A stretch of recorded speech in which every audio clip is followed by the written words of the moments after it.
This is my friend Michael Landsberg, Artists of Life #5. You don't even know what that is, do you? You don't watch any of my stuff. No, but you know, I got lost in Mike Landsberg. Michael? Nobody calls me Mike. I call you Mike. Nobody calls me Mike, and you're not going to continue to call me Mike unless you say, you know, what do you want to be called? Well, okay, could I try this? Then let's try that again. Pioneer, innovator, thought leader in television and sports and stuff, but I'll just call you Legend. How's that? You know, Can I call you Legend? No, not at all. See, because Mr. Legend. You know what you can call me. You can call me whatever you want. Okay. But Mike. But Mike doesn't sound right. It's kind of the running joke. It used to be like interns would come into OTR and they would go, "Hey, Mike, how are you?" And people would go, "No, don't do it." They go, "Why?" No, nobody calls him Mike. My parents never called me Mike. So I hate Mike, Rob. Yeah. I don't like it, so I'm relating to what you're saying. Yeah, it's just like, no, it doesn't sound right. Yeah. And I used to always say, well, Mike's he's the guy that fixes your car. Yeah. You know, it's true. Hey, Mike, I got a little problem down here. But that kind of sounds demeaning to people that fix your car. Right. And but you know what? Then some guy's going to wreck your car the next time you hire him to fix it, because this is watched all over the world by millions of people. Millions of people. And they are going to come to Toronto to kill my car. That's right. That's right. Michael Landsberg, Legend. If you don't know who Michael Landsberg is, actually, this is a 5-Hour Energy. They sponsor you, right?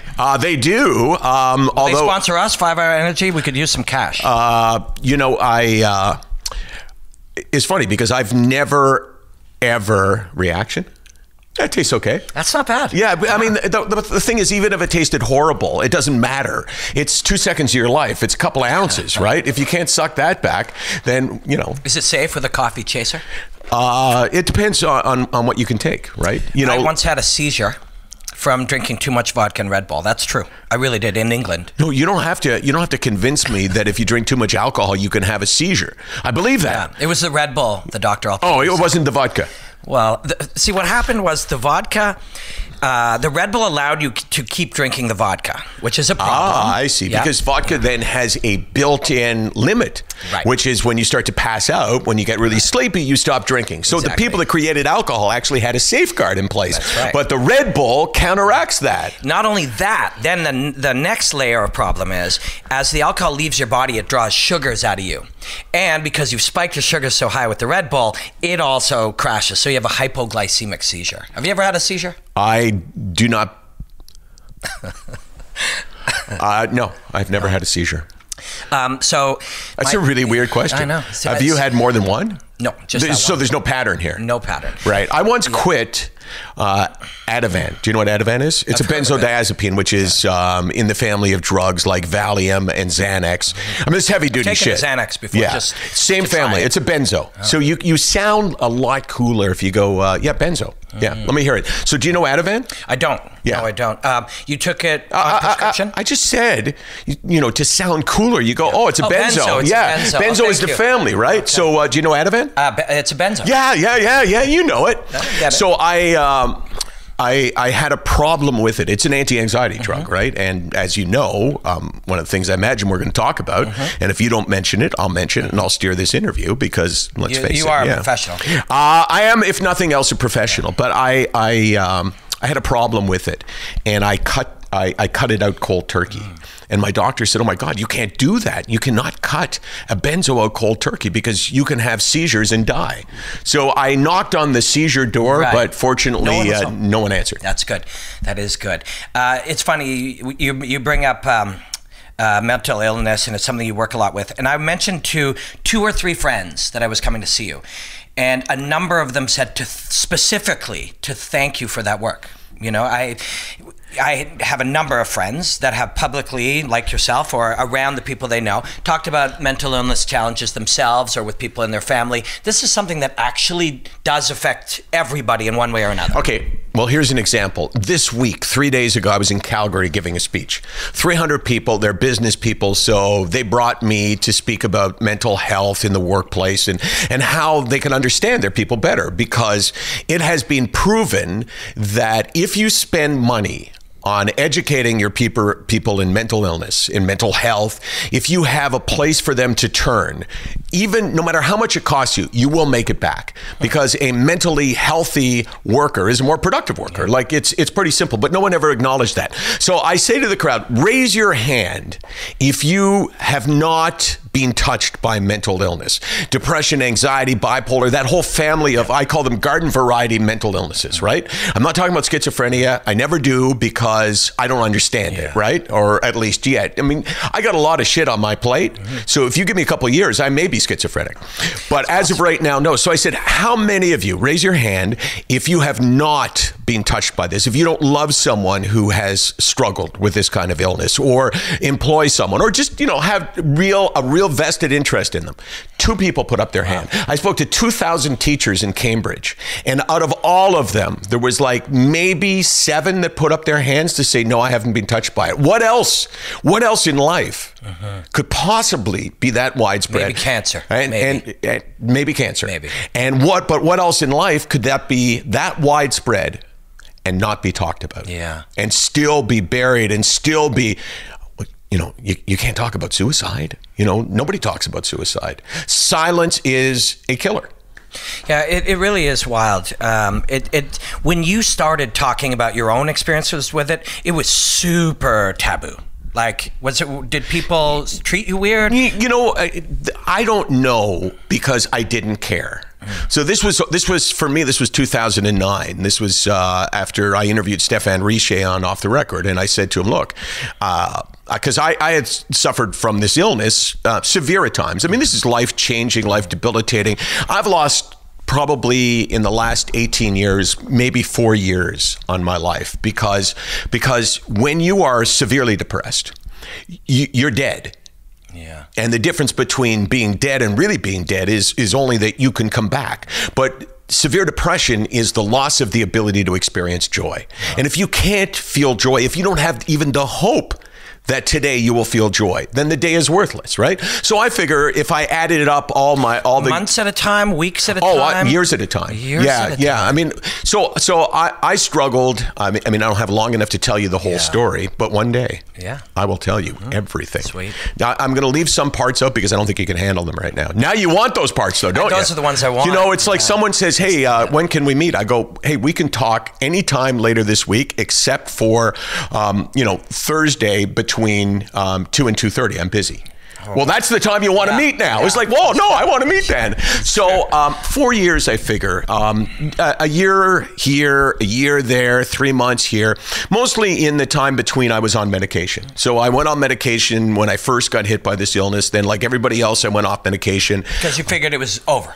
If you want me to tell you the whole psychology of it, I can. Yeah. See, the reason why I am a really good advocate for mental health, the reason why I am a really good sharer, and the reason why I can make a difference in people's lives is that I'm in their head. Because we all feel the same thing. There are some things that are universal, with depression, for instance. Hopelessness, the feeling of, God, I'm never going to get better. What I feel today is what I will feel tomorrow. I will never get better. And this feeling of loneliness. I am the only one who has felt this. No one else could possibly understand this. So because I understand those two things, someone who hears that goes, well, wait a second here. Well, how do you think you know what's going on in my head? And I'll say, I'll tell you what's going on in your head. That you wake up in the morning, and the first microsecond that you wake up, 100% you will experience no joy today. You know that because you have lost the ability to experience joy. And therefore, when you are in bed, before you do anything, you say the words to yourself, some variety, some playoff of, what's the point? And they'll go, oh my God, yeah, that's me. Yeah, what's the point? What's the point in getting out of bed? I don't want to get out of bed. I don't want to take a shower. I don't want to go on with my life. That's why I can be good at this. And it's not a talent. It's the fact that we all feel some of the same things. And when you hear someone talk about what is in your head, it's liberating. It's, oh my God, finally someone understands me. It's just a developed style of empathy. It's a type of empathy that you, by experiencing something, you can recognize that others may experience. Yes, and it's, have you experienced depression? I think in what you're describing, I think most people can feel that they've had an inkling of that, but not to the level that you're describing. Yeah, I mean, the inkling of it is normal life, right? Yeah. You know, like one of the first questions I get asked when I go to speak. Any questions? First question: how do I know if I'm depressed? The lower. Hey, Mark. The hell is he over there? Can't sneeze? Was that a sneeze or a cough?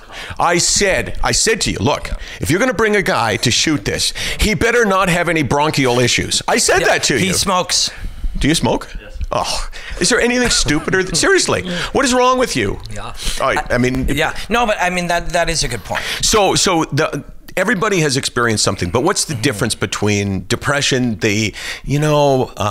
I lost my job, I'm kind of down in the dumps, I'm just not feeling my best, and oh my gosh, I have depression, the illness. I've definitely had a rough 6 months or a rough year. But I think what you're describing is biological and neurochemical, yes, absolutely, and physiological. Right? This is. I've thought a lot about this. So here's depression, the illness. And depression, I'm feeling really crappy. I think I'm depressed. I really think I've got this illness, depression. And then you say to me, hey, you know what? I just found out you just won $1 million. Right. Depression, the illness is, that's a good thing, right? I have security. I can give the money to my family, all of these things. I know it's good, but I don't feel it's good. Yeah. That's depression, the illness. Depression, not the illness, is, oh my God, all of a sudden now I'm feeling a lot better. And there's a big difference. So I figure I've given up like 4 years to the illness. And I was thinking that it sucks because at the end of my life, when God comes down to take me, and are you religious? Not strongly. Do you believe in Jesus? I'm not sure. Yeah, because if you do, I had some bad news for you that God is actually Jewish. Yeah. And so what about the beard and the long hair? That guy, is he Jewish? The beard and the long hair, he's at Lawrence and Bathurst, just around the corner from me. Yeah. All right. So when he comes down and says, your time, I go, well, you owe me 4 years, right? Because I gave up 4 years, right? So in theory, you think it's my time, but it's not really my time. But I'm not getting it back. And that's one of the reasons why you and I are talking about this. And we're talking about this because I talk about this. And I talk about this because I don't want people to give up their lives. It's a huge, huge issue today in suicide, right? Suicide is like still the unspoken thing. It's still taboo to talk about. People die and their families don't want anyone to know. And my point is often, suicide is the greatest tragedy that we can have in this. But there's other tragedies that maybe aren't as great, but giving up time in your life to your illness is time that you will never get back. So it's living death is the way I kind of look at it. So anyway, that's my story. Yeah. Well, we're going to talk about some other aspects of that and all kinds of stuff. But there's somebody I want to introduce you to after we're done. His name is Dr. David Klonsky. He's a professor of psychology at the University of British Columbia. And I've done fight stuff. He's a martial artist as well. But he's dedicated his life to the study of suicide and self-injury in particular. So it's a branch off of what you do. But you guys, I'll put you together with him and you'll find him to be a fascinating guy and you'll have different insights. Right. Well, what form of martial arts are we talking about? He trains jiu-jitsu and karate. Yeah. Shotokan, karate. Yeah, he trains Shotokan. Yeah. I thought you were going to pull out the Israeli military Krav Maga. I thought you were gonna be a Krav Maga badass, which is basically poking out eyes and tearing off groins and hitting people in the throat. Yeah, it's interesting that you had to go there with the Israeli thing. Like, what are you saying? What are you saying? What are you accusing me of? Racism, clearly stereotyping. Yeah, and basically you're saying, you're the only thing you would know, Landsberg, is Jewish stuff, and you Jews are dirty fighters because you poke in the eye and you grab the groins. You went to Jesus first. Ooh. Yeah, you did. Yeah. You did. You introduced this. So what you're saying is, hey, payback. Yeah. No, I literally just thought you would be a dirty fighter. I didn't connect it to... I have never been in a fight. Really? I have never hit anyone. I trained in kickboxing with, do you know Shaw Franco? Of course. Yeah, Shaw. Both of my kids were brown belts with him, right? So my wife and I used to train with him, just kickboxing, right? Just training, and we got to be buddies. And one summer, I was producing a marathon in Montreal. So I had a production company, and we would produce shows on marathons and triathlons. And we're at the finish line. And stand up. Do you need a pan up here? Hey, Mark. Yep. Okay. So the camera guy is shooting that way, right? So I have his belt. Yeah. So when we walk backwards, and some guy, some reporter goes, "Hey, what are you doing?" And he had this thick French accent. Yeah. I go, "What do you mean? What am I doing?" He goes, "You're in my way." I go, "Well, you know, I'm supposed to be here. I'm paid by the race to be here. I'm not media. I'm paid by the race." So he goes like this to me. So I turn around, and this is. I'm in the stance and I'm on my toes, and I realize I have assumed the position without even thinking about it, which is brilliant, which is awesome. No, but it's not like I thought it. No, but that's what training is supposed to be. But it was awesome because it was like, oh my God, he's scared of me. This is the greatest moment of my life. Holy shit, Landsberg's gonna kick my ass. Yeah. But that is what training is supposed to do, right? Yeah. Training is supposed to have you to snap into that. Have you ever had to use your charm and your wits and your mind to talk somebody out of fighting you? I would say yes, but I would say we never got to DEFCON 1. Right. Do you know the DEFCON scale? So we're at, you live your life at DEFCON 5, no risk at all, right? Yeah. And then all of a sudden you're in sort of DEFCON 4 and DEFCON 3. And that goes to grab you when and pull you and you go to DEFCON 2 or 3. But I never had to go down below that because guys have, over the years, because of my personality on Off the Record, have loved to think that they're insulting me. But I'm uninsultable, right? Yeah. So like lots of times a guy would say, "Hey, Landsberg, I think you're a fucking idiot." And I'll go, "Yeah, you know what? Me too, kind of, What do I mean by that? I go, "Well, yeah, sometimes I watch tapes of my stuff myself and I go, wow, that guy's a fucking idiot." He goes, "You're not mad?" I go, "No, I actually really respect, and I respect the fact that you had the guts to say that to me." Yeah. Then that's the end of that. How do you do that in 2017 in the context of a troll on the internet? I'm untrollable. Don't engage, right? Oh, I'll engage. Yeah. When the things that I don't engage on are things that I think could be damaging to other people. Like there's people in the mental health world or who observe the world, who don't believe in what it is we do, what it is I do. Now, I don't know how you could not believe in it. Basically, I'm just a guy who says, hey, mental illness is real. Yeah. Now, there's people who want to believe that it's not real. So they will troll me. And that's the stigma, though. That is the stigma. And people will say, I think that you got to suck it up and toughen up. And I'll say, in this case, if someone says that, I'll say, thank you, because now we can debate that. Now I can try to make you understand that it's not about weakness, that it's about a sickness. They've been taught that. Yeah, of course. Yeah, and that is a self-defense mechanism from actually dealing with something head on. To say, oh, you just toughen up. Yeah, for sure. It's wishful thinking. So I can't be trolled. I mean, for years on OTR, people would talk about plastic surgery that I had. I heard this every day. Hey, Landsberg, and in particular. Is it because you're so handsome? I think that's it. I don't know.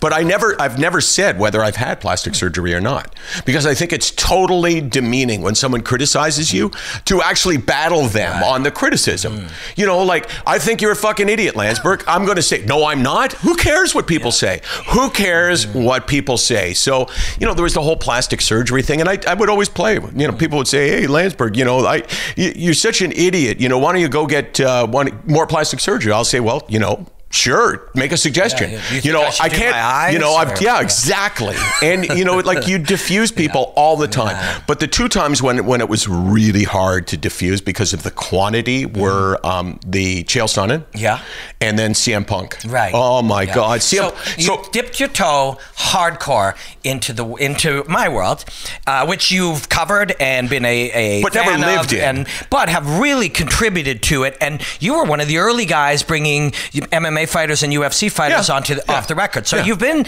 in that world, but to go full, as Rogan or hit that world of people would say, balls deep in MMA. To go balls deep in MMA. You now, and Chael, as you know, is a genius. And I also know that he loves and respects you. I love and respect him, but but when he got up and walked off, that was real. Right. That was real. And I had no idea whether it was real or not. So here's the story of Chael Sonnen. Guy at the gym, Vlad, teaches spin class, says, big MMA fan, says, you got to get Chael Sonnen on the show. So I said, okay, why? He goes, he's the best talker around. You'll have so much fun. So we book him. And I knew a bit about Chael, but not much at that point. This was years ago, right? Whenever he walked off. So he comes, so we book him for the show. And I'm thinking, I'm just going to push his buttons, right? And I said something about Anderson Silva. Oh, yeah, you're a big talker, but now you walked away. Are you afraid of him? Thinking he's going to take the bait for fun. Yeah. Like, I never thought to myself, oh, like I can own him because Chael's the best, right? So the best I can do with Chael is engage, right? And that makes for good TV. Yeah. So I don't know at the time that he's really pissed. So I'm going along with this thinking, when it's over, he's going to say something like, "Yeah, that was pretty fun. You know what? Hey, good job, man." No, it was ugly. I can explain it though. What's going on in both of those cases is you're better, and this is real. You're better at that than they're familiar with. Yeah, I think that's true. They're not exposed to this level. I think that's true. Now, I didn't say I was good at it, but I think I actually am pretty good at it. Yeah, I'm more real at it because a lot of the MMA media are very soft, right? And terrible. Yeah. Hey, Dana White, hey, what's your favorite event? Yeah. So if that's the standard, then all of a sudden, but for me, somehow I've been able to get away with being a smartass with people, and normally they like it because they know it's tongue in cheek, right? There's something, I recognize it right away, and I think a lot of people do, but you're right. You'll have one of two responses. One where somebody will go, that's actually a guy playing, and doing a great job of it is great, or they won't understand that and they'll be angry and engaged, which is both great in television. CM Punk was... so here's my thinking, and CM Punk was real. Yes, and I actually saw him 2 weeks later. I was at UFC 205, I think it was in Vegas, and he was sitting directly in front of me and down 3 seats, which pissed me off because I was in the second row, and that prick's got to get in the first row. Were you guys partners at that time? Was TSN a partner with the UFC? I don't think so. No, they were. Oh, yeah. They were. So with CM Punk, I'm just thinking, okay, well, the guy was a professional wrestler, right? Mm-hmm. So he's great with the mic. He's great. I mean, I heard not much of a fighter, but man, is he talented. Well, he is. He's unbelievable. For real. So I'm thinking, okay, well, my favorite guests were guys that were smarter than me. And thick-skinned. Yeah. Okay. Stone Cold Steve Austin or any of these. Yeah, because if you're smarter than me, then I can try my hardest, right? But if not, I look like a bully, right? Like if I can really dominate the conversation, and you're sort of like, oh my gosh, I don't know, then like this guy. Yeah. So CM Punk. So I just think, okay, we're going to have some fun. He's a wrestler, right? And he's great with the mic. So we started off, and I don't remember how I started, but we did this really fun piece about a promo for his first fight, which didn't exist, right? And it was, I remember, So with CM Punk, come see him at a UFC event. We don't know the number. We don't know where. We don't know when. We don't know his opponent, but maybe it'll be Chef Boyardee because he's a vegan, right? So, I mean, it was just... That's a bit deeper he's got to connect a lot of dots to get to vegan / Chef Boyardee when he's already getting a little wound up. Like that one, if he'd clued in, or if you went with something heavier handed, like maybe it'll be, a butcher shop or something, maybe you had to go so it was a little subtle. Subtle. And so he gets pissed off at that, but I don't really understand that he's pissed off. And then I say, okay, for real here, have you ever taken a real punch? He goes, well, what do you mean? I go, well, as a professional wrestler, he goes, you didn't see any of my fights? I go, yeah, no, I saw some of your fights, but those aren't real punches, right? Hey, like I'm not telling you, like we're not making something up. Yeah, I mean, and I'm not saying that what you do in wrestling isn't phenomenal athleticism and phenomenally risky. Yeah, like it's probably moment for moment in what you do, the most dangerous thing you can do in all of pro sports. But and they'll do 150 a year. Oh yeah, or that's down from 300. Yeah, or 200. Bret Hart used to do 300. Unreal. So 300 car accidents a year, basically. Yeah, it's well put. So he said, well, you never seen any of my fights. I go, yeah, but those aren't real punches. So right away, it's on, right? And I'm thinking, okay, well, he said, well, I'm not here to talk about wrestling. I said, well, what are we going to talk about then? Because you haven't fought. You haven't fought. We don't know anything about you fighting. You actually don't exist. exist as a fighter yet.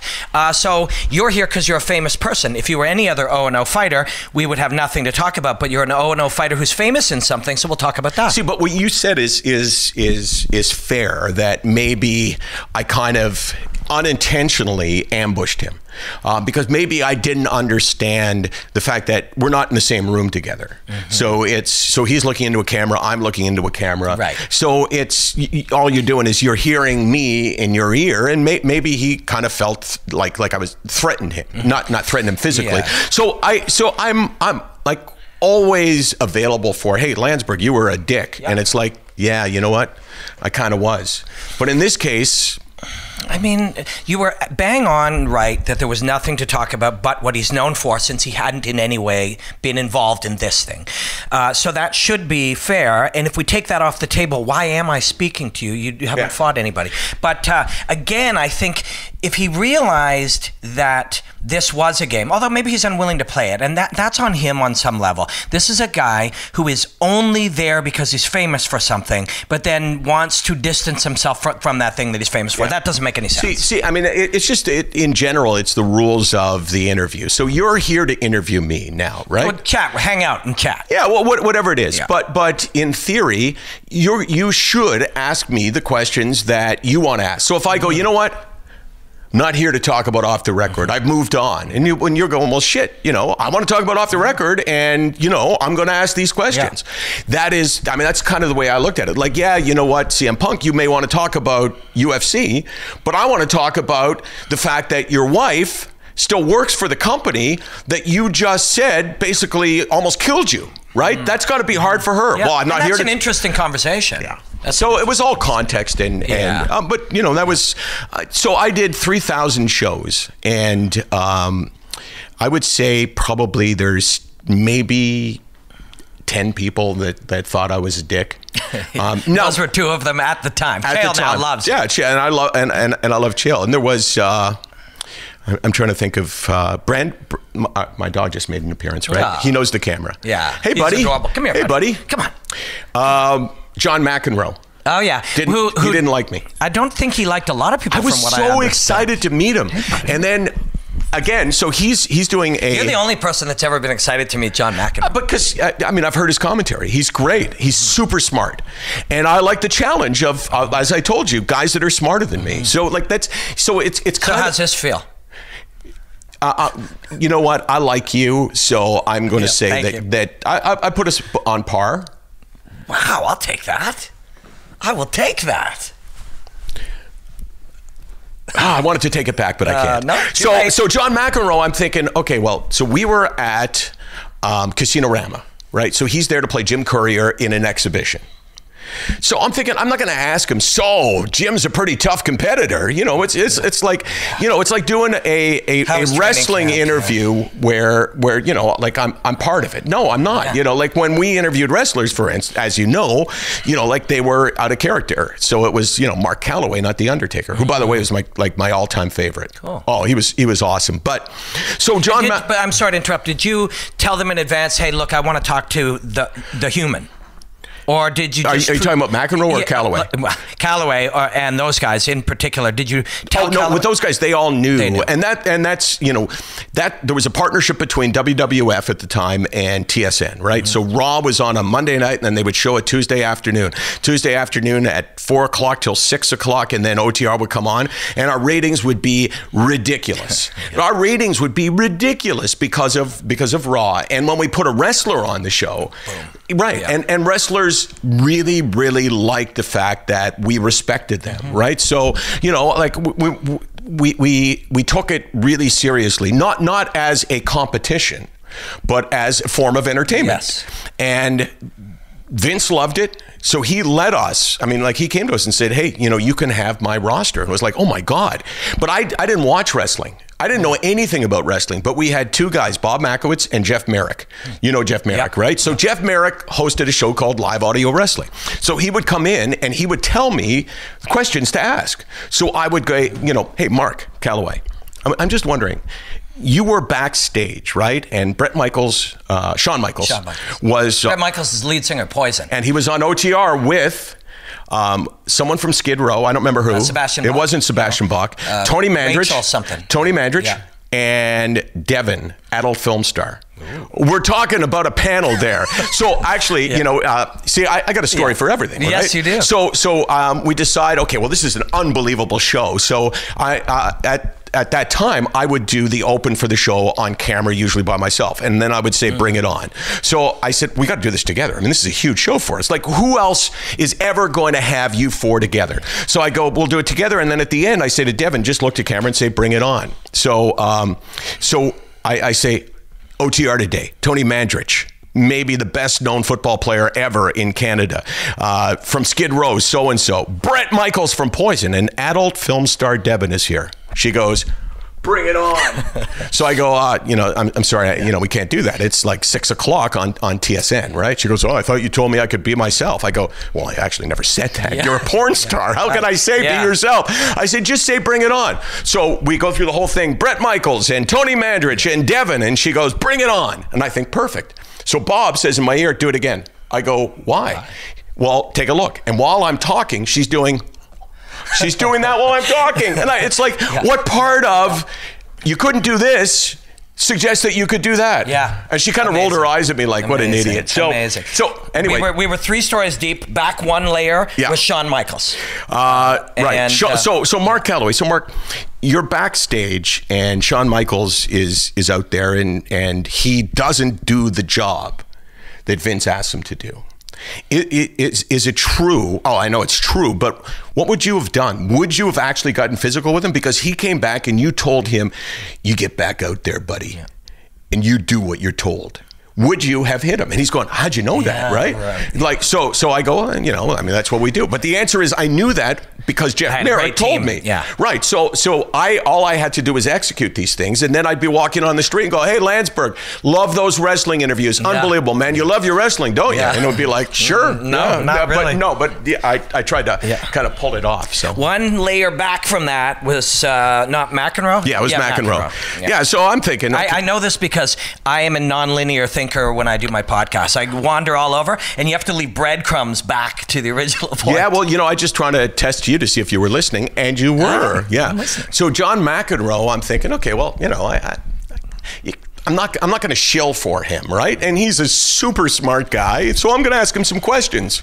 I ask him, you know, there was a positive drug test for, I don't remember who it was. This would probably 4 years ago, 5 years ago. It was a tennis player. I say, you know, I know that you tested positive, and I know that you were really upset because you had been given this drug without knowing it, right?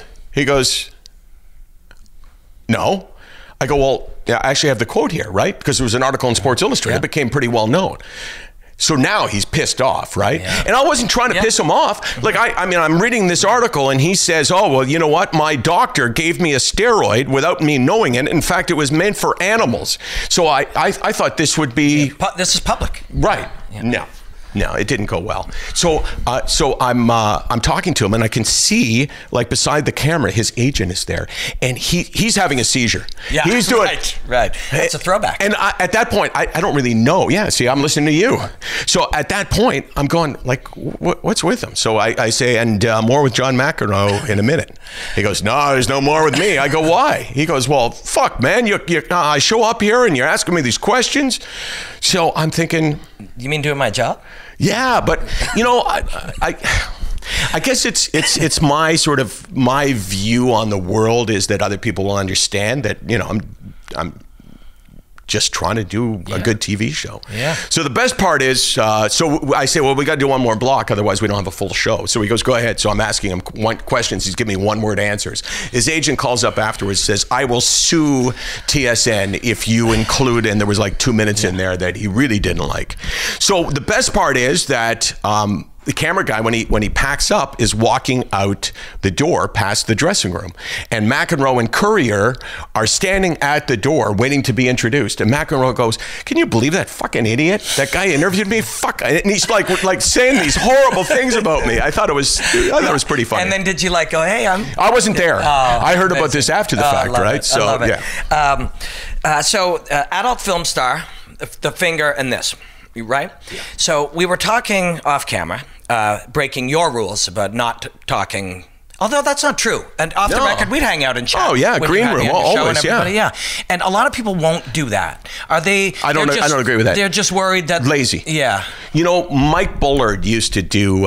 Do you remember the Mike Bullard show? I did his show with my band. I was drunk. I didn't know you had a band. Yeah, I used to play in a band before I started fighting.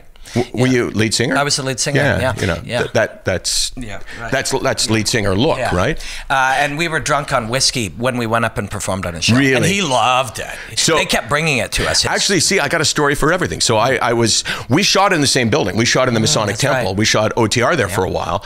So I was kind of at times kind of like, okay, well, we need a guest. Landsberg's upstairs, sort of thing, right? And I used to say to him, I go, dude, you gotta like this really cool talk show, right? This is the Canadian dream here.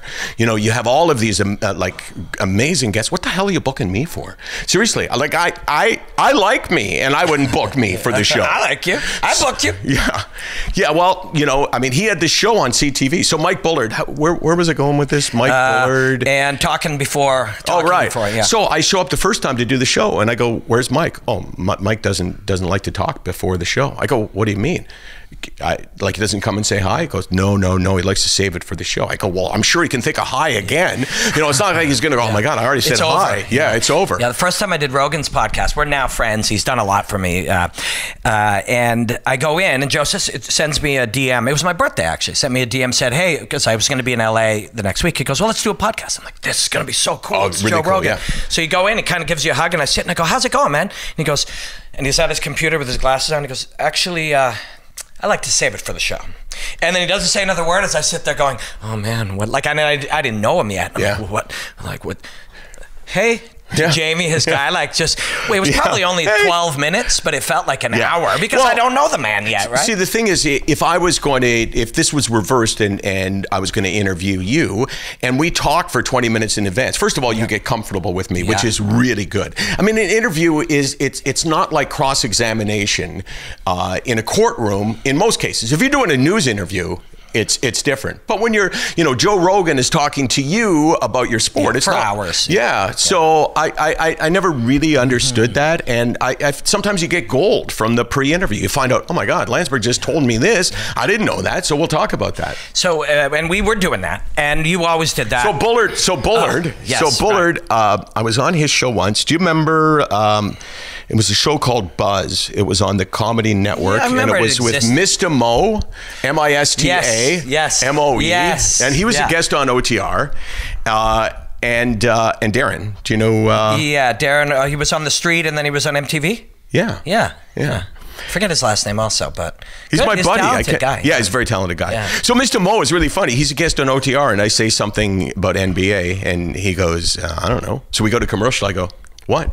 He goes, you just assumed because I'm black that I knew the NBA, didn't you? I go, yeah, I still think that, right?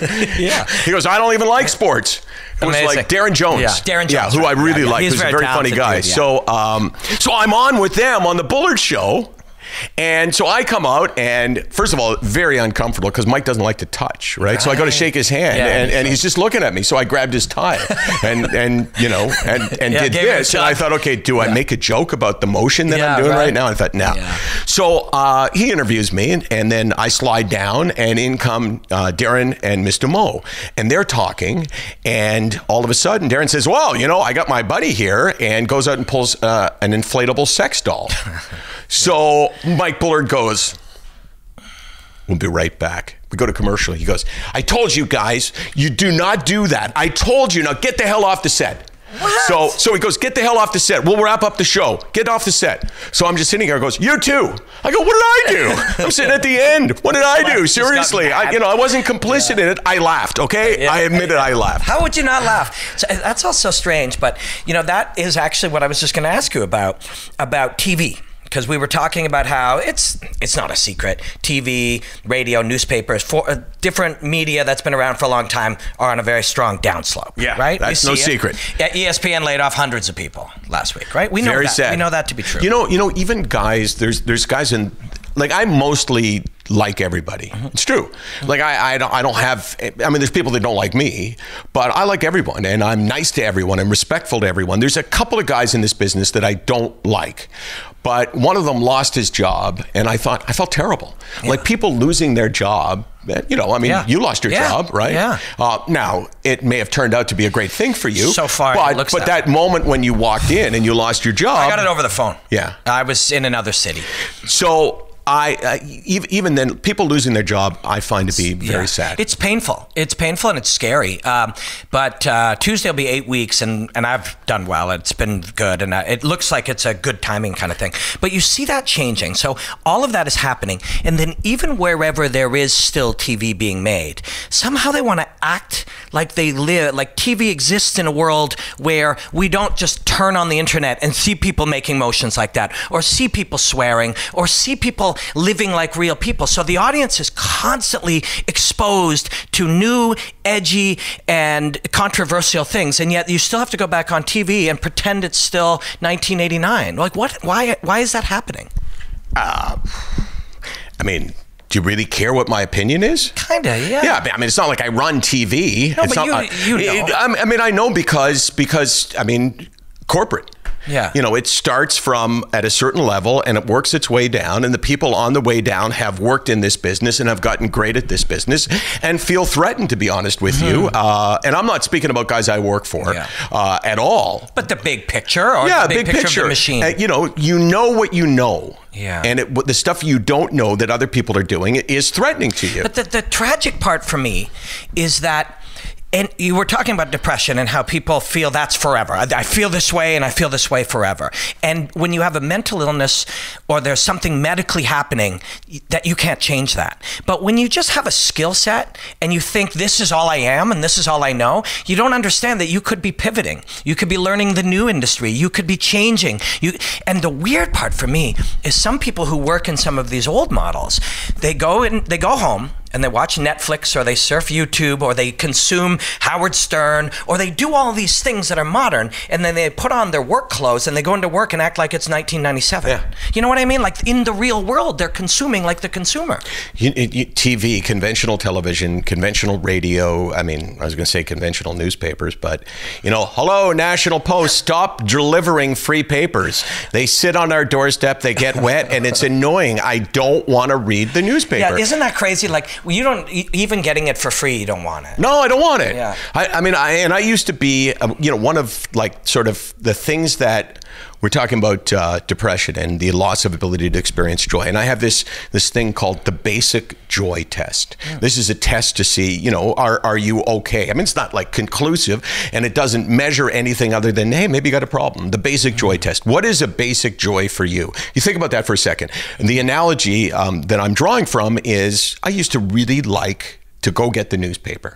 I would open the door and I would grab the sports section, which I always assumed was wrapped up in other news just to keep it dry. Right. But it was all about keeping the sports section dry. But I would like that, and I would sit down with a cup of coffee, and that would be a basic joy moment for me. Like nothing exceptional. What did you do? I got the newspaper and had a cup of coffee, but I liked it. It made me feel good.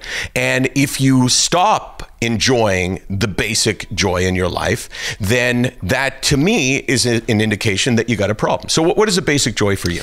The one that immediately pops to my head is my wife and I walking our dog. Yeah.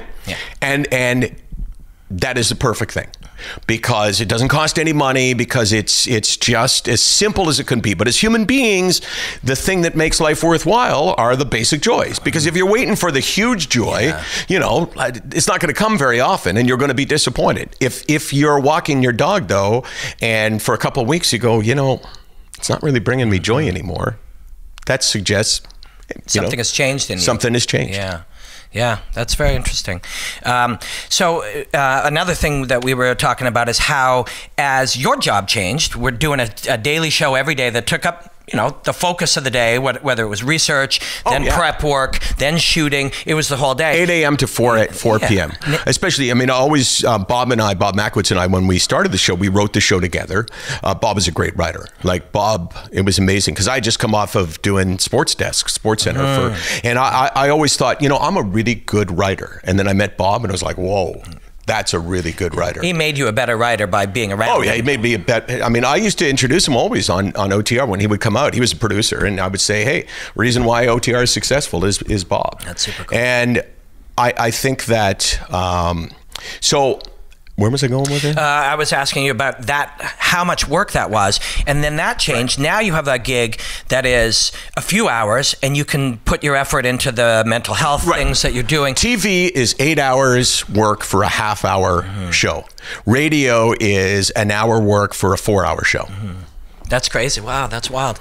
Because this is radio now, what you and I are doing. This is like the nature of what you want to do here, which is a spontaneous, unplanned, go anywhere conversation.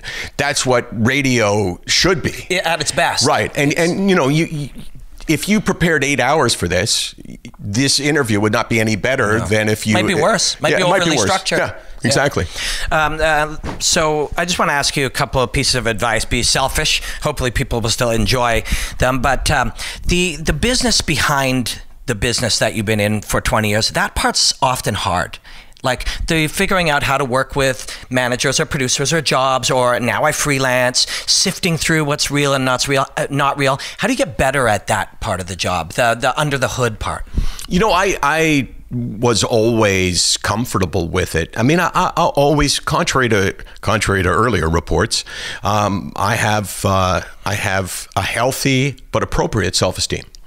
And I never thought, I was always available to criticism, you know, like I would always be, oh, really? Yeah, you know what? Like I can say this now. Because you want to get better. Because I want to get better, right? And I never felt, even if someone tells you something that you think that's not right, you don't have to necessarily make the point. You can go, oh, okay. And then you can be going in your head, what an idiot. But you can't survive in the workplace if you tell everyone that you think said something idiotic to you that they are an idiot, right? So you have to eat a lot of stuff. You have to be flexible, and I mean that's so important, and that's why a lot of great talent. I mean, we were talking about Gabe Morency, right? I mean, Gabe is one of the most talented guys, but you know he's bounced around because he will, you know, if he thinks his boss is being a dick, he'll say you're being a dick. Yeah. But you know, it's Gabe. You can't do that unless you're willing to be bounced out of here in a job that you really like. It's true. It's true. That is a part that I find really, really challenging, is understanding and navigating all that internal structure, is understanding that, because something seems so logical, like I'm good at X, I work really hard on this, could I contribute this? This makes sense, it'll work, but then some other part of the structure will, maybe there's a roadblock, and it might be a natural roadblock, but it's there, and you have to be able to, even though you want to run and contribute and grow and add, the machine sometimes gives you extra challenges to do that. Yeah, I mean, to be honest with you, the challenges will always be there. The challenge to have peace of mind, self-respect, and remain employed is to measure your battles. And you know the expression, do I want to die on that hill?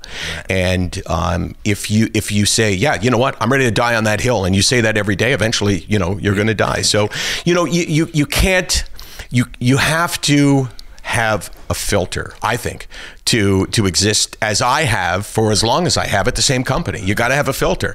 And I've been lucky because the guys that I've worked for, I've really, really respected.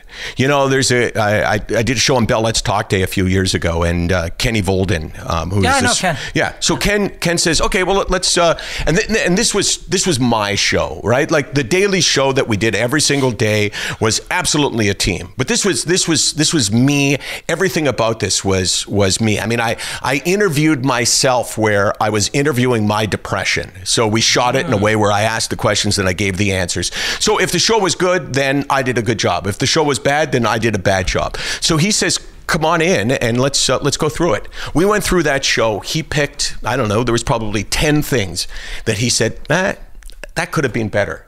I agreed with everyone, and just listening to somebody else assess my work without thinking, okay, because I knew it was a good show, but it wasn't a perfect show. So if I would have responded to, well, what do you mean by that? If I would have gotten defensive, then that whole conversation wouldn't have worked out, and I wouldn't have gotten better. Right. And if you work for people that can make you better, then they are gold. Yeah. Anyone that can make you, Robin Black, better at what you do is gold for you. Yeah, that's great advice. I'm working on right now with Aaron Bronstetter and Josh in the features department, and I talked to Ken. We're going down to shoot a GSP documentary for TSN and maybe W5.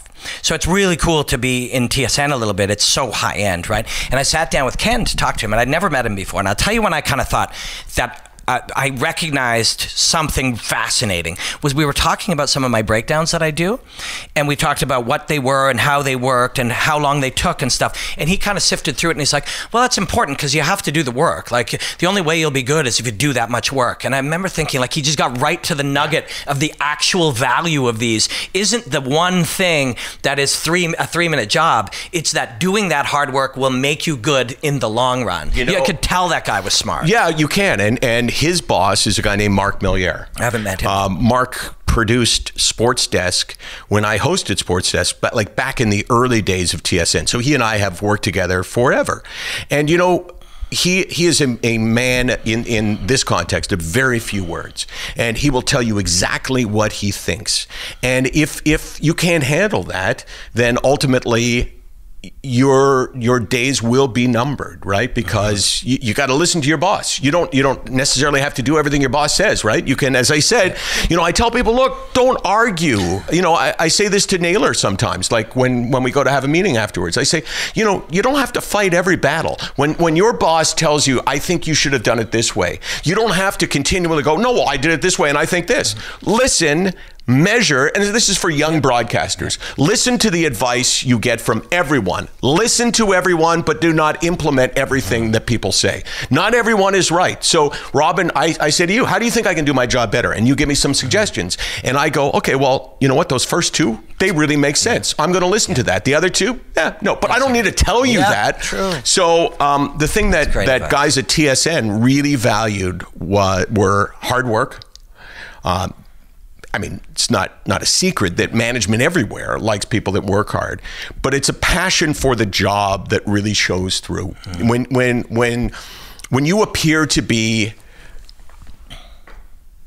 working the clock, meaning, okay, well, you know, I got to get out of here.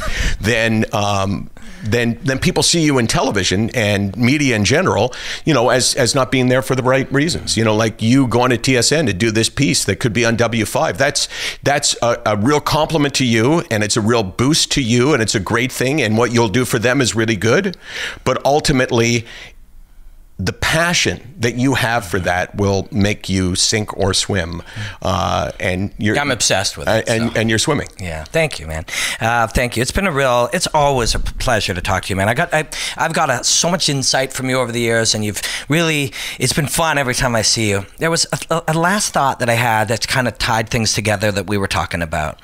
And do you think somewhere, as much as you're driven to do the thing, it's obviously what you were put on earth to do, the things that you do, which is what kind of I wanted to talk to people about, the idea that their life is their art. That's you know, I didn't have any intention to interview people. I just was trying to find people who lived their life the way they wanted to. But do you think somewhere along the way that, you know, those little pleasures or those little joys, when they weren't quite there, that you thought you might find it in people watching you, or you sharing ideas, or being on television? Do you know what I mean? Do you think somewhere in there those were connected? No, I don't know what you mean. The idea. I don't. I mean, I'm trying to. The ultimate respect is I'm listening to your question and I want to answer. I don't know what you mean. And are those diamonds in your ears? They're not. I was going to say they look bigger than when I first met you. No, I cannot afford hip hop diamonds in my ears.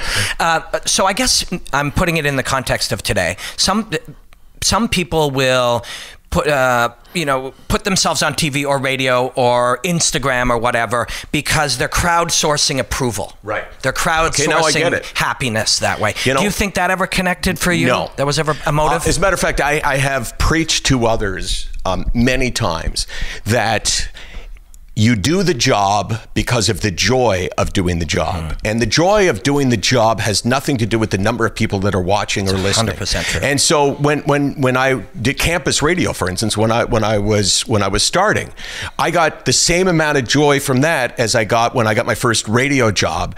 I got the same amount of joy at Cable 10 when I was downtown in Toronto. There's McLean Hunter, and I used to do a show called Time Out. So it was a 90-minute call-in show, and we would take on average 2 calls in 90 minutes, and one was my dad.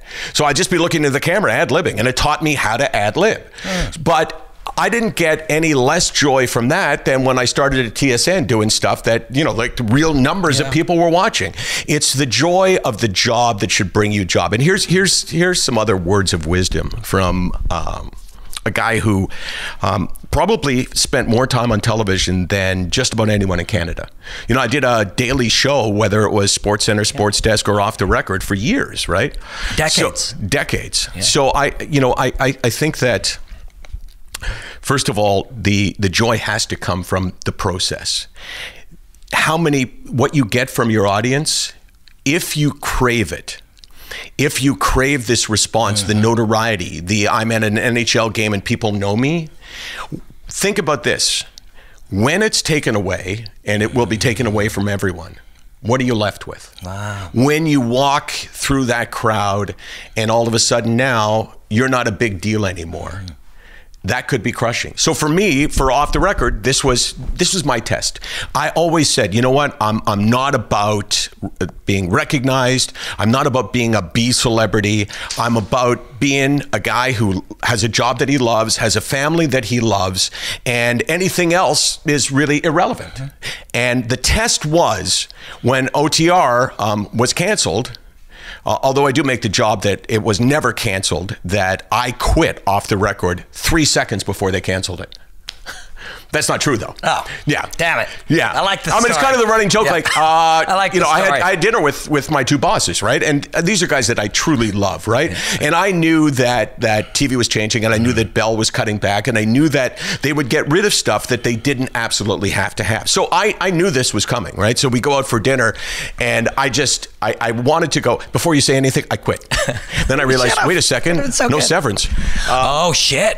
Yeah. Oh, so no, we're not quitting. So, but if I always tested myself and said, okay, when OTR is gone, and I mean, did it for 18 years, so you got to know that, you know, it's going to be gone sometime. Yeah. And it became part of my life, but it didn't become part of who I was. And the test was when I left Off the Record and I started doing radio, did I lament what I had lost or celebrate what I had gained? And the answer is I passed the test. I never thought about it for 1 second. I haven't thought about it for a single second. Wow, I wish I was still doing that. It's like, you know, it's not available to me, so I don't want it. You know, it's like a girl breaks up with you. Okay, well, you know what? I don't want you either.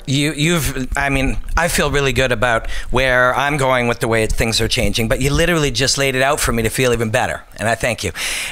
On the Monday after, I was supposed to be back at work, and on Tuesday, we sat in my living room, and I stacked up my records, and I put my microphone on it, and I did my job for YouTube. And I loved it just as much, maybe more.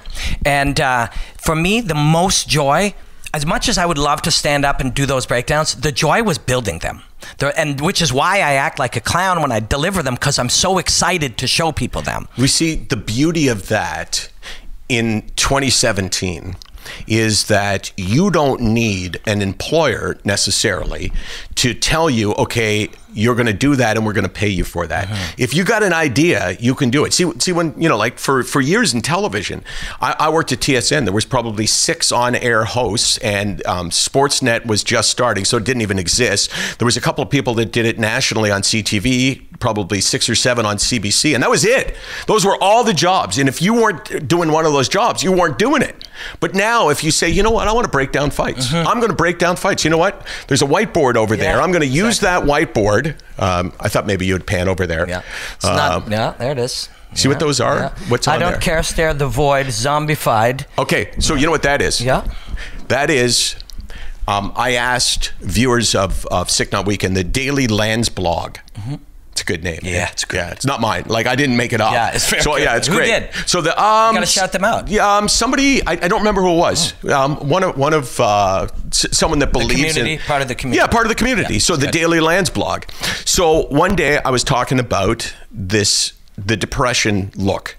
because I was in Waterloo. We did this event for first responders. It was really cool. Like, you have to understand, now I'm the little kid who's getting to do new things, and it's like, oh my God, this is so amazing. So I've always had this, not always, I've had this dream for a while of going to speak to groups and putting on our own events. So we had police, so the Waterloo Police Service, fire, so fire in that area, and EMT, ambulance, but don't call them ambulance drivers. Do not like that. Yeah. No. So, because that sounds like they only drive it. Right. So what did I come out with originally? Got to call them ambulance drivers, get them pissed off because that's what you do. Because that's what I do. And then it's like, I'm just messing around. If I thought it was true, I wouldn't say it, right? That's true. That's so true. Here I am. I'm talking to this group of people, and I'm thinking, wow, this is like the greatest thing.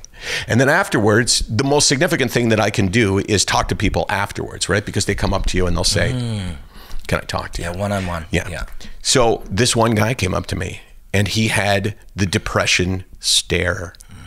I looked into his face and I thought, oh my God, this is so painful, because I'm flashing back, right? I'm flashing back. I felt like, like fighting depression is not like fighting a war, because I never fought war, and I think that cheapens it to say it, but it's a battle that you fight, right? And it's like, oh my God, I'm flashing back to the battle, because he had this look. Yeah. And I thought, what is that? It's not sad. Yeah. It's the absence of everything. It's like nothing. So I asked people to give names, the void. I like the bear stare. Yeah. B-A-R-E. Yeah. Empty eyes, the not there stare, the hollow stare, the daze. What's the anhedonic stare? That is actually a medical term for being unable to show emotion. Oh. Yeah, I didn't know that. Yeah, that's cool. Yeah. But see, that's the beauty of throwing ideas out and having these kinds of conversations. You're always learning stuff. Oh, yeah. I mean, I learn, I often say when I go to speak and people say, hey, good job. And I'll say, hey, you know what? I probably am taking away more than I'm leaving. It's true. Yeah. It's very true. No, it's not. I made that up. But it makes me sound really self-deprecating. Wow, you know what? I like the sound. Yeah, it does. It's awesome. It does. Someone says, thanks for coming. Say, hey, thanks for coming here to speak to us. Mike. Hey, you know what? Michael. Yeah. A legend. You know what? It was... to be honest with you, I should be thanking you, because I'm taking away more than I'm leaving with you. So thank you. And I felt it. Yeah, I did. But I mean, I do believe that. Yeah, It just, of course. it may not, it may not be exactly. I'm taking away more. But I mean, but when you think about it logically, you go in, you share something, you almost always do leave with more, because all you came in with was some words that you were going to go out and share, and you left with ideas, you left with exchanges, sometimes friendships, sometimes lessons, things that make you more self-aware. That's exactly why I say it. So the thing is that I was trying to think of how to phrase this, but we'll come back to it. It's always great chatting with you, man. Well, actually, we've never chatted where you were asking the questions. Yeah, I'm getting that a lot these days, where I'm talking to people that used to ask me questions, but I kind of felt like we were chatting. Yeah. I mean, I'm not an interviewer, and I could use any feedback. I value it, and I'll take it. But I don't think I've ever pictured myself as being an interviewer, but I will try to be a conversationalist. Yeah, and I think being an interviewer is more of a news thing, like where you're interviewing a political figure. That's not so much a conversation. You're trying to, like there's adversarial interviews where I'm trying to get something out of you that you don't want to give me, right? And then there's, hey, Robin Black, you've been, how long you done MMA for? 10 years. Yeah, okay, I want to talk to you about a couple of things. I'm not trying to back you into a corner where you go, okay, I admit it, hey, you broke me, I killed him, like it's not like, it's cross-examination. I think that people are much more today familiar. This is something Mark and I were talking about, and something that's in my mind a fair bit, is this idea, putting on your tie and going in, and the newscaster or the weatherman or any of that, it seems so strange, because once upon a time, like when you started, whether you know it or not, you influenced how people do that job. And now we've gotten to a point where the repetition of the repetition of the repetition of the repetition by this point feels weird and ritualistic. which is, I think, why even something like hockey or the UFC or whatever starts to feel retro when you see the same shot with the same open. How many times are we going to open in front of we're here at the Maple Leafs Gardens. Right. Wide shot for Maple Leaf. Yeah. Well, why are we going to do that forever? Well, here's I can answer the question. The reason why we do that is we do what we know. It's very difficult to host a show like Off the Record for as long as I did it, and then someone says, you know what? Let's start doing it a new way. It's like, I don't know. Like, this is the way you have to do it. Well, why do you have to do it that way? Well, we always did it that way. We always did it that way is the worst reason for anything. But it's what people say when they don't know what to do. So when I talk about Sick Not Weak and I talk about where we can go with this, I am desperate to find someone who would say, you know what?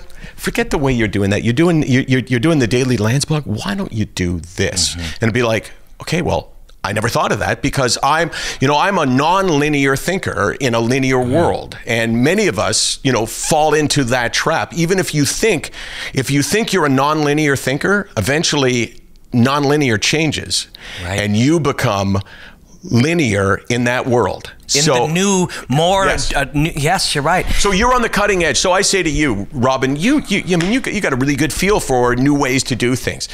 Tell me what you think I should do. I'll pay you to come to Sick Not Weak and give us some ideas. So you come in, you got all these great ideas, right? Well, after 5 years, there's somebody else who's got great ideas where you go, oh man, I would never have thought of that. Right.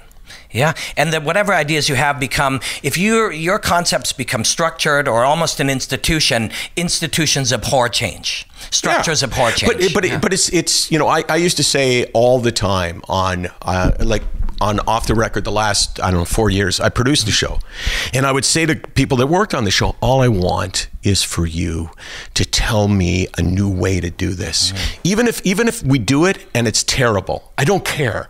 I just want a new way to do the same old thing. Because like sports talk, everybody's talking essentially about the same things, but it's how you present it. It's your approach to it. And I would say to guys, like, this is the dream job because you can do anything. I will never reject an idea within reason. If it's new and fresh, and we'll try it, and if it doesn't work, great. But being new and fresh is the toughest thing in the world. And eventually everybody thinks they can do it. Yeah. Everyone thinks, oh, well, yeah, you know what? You give me a blank slate, I'll fill it up with stuff. And then you go, okay, fill it up. And you go with, well, they're doing that there. That's been done for 3 years. It's tough to think of stuff that's new. Yeah, you're right. So if you can think of something that's new, message me, Michael.Landsberg. Do you know how to spell my last name? Landsberg. E-R-G. You got it. You know what's amazing? I never realized it, but there's a lot of issues there. There's a lot of traps. People miss the D. Yeah, the D is missed, and then E or U. Yeah. Or sometimes you'll get no D and a U. Yeah. Or a D and a U. I didn't realize it was that challenging. Yeah, I know. Shouldn't be. Michael.Landsberg at sicknotweak.com. If you think, you know what, I got a way to tell stories on video that other people aren't doing, you will be a star in my house. That's best I can offer. It's a nice house too. That is credit to my wife. Is she here? She is here. Okay. Well, I'll say hello. Hey, Kara, just yell hello. Hi. Brando. How long you guys been married? 30. You can't ask me that in front of my wife. 1982 we got married. Yeah. 35 years. 35 years. Coming up on May 9th. Wow. Yeah. That's in a few days. It's April, right? No. It's May. We're into May now. What date are we talking about here? It's like, I think when we're shooting this, it's like the 3rd. Okay. So I still got 6 days. You still got a week. Yeah. Yeah. The 4th? You got under a week. Yeah. It's okay. I'll let you get to it then. Thanks, man. It's a real pleasure, man. Yeah, my pleasure. Yeah, you're good at this. I'm leaving here with a lot more than I came with. Yeah, and you know what? I want it back. Hey, wait a second. Black's leaving. He's got some good ideas. He's got some fresh ways to look at the world. Grab him. Good job, Mark. Michael Landsberg, Blackout.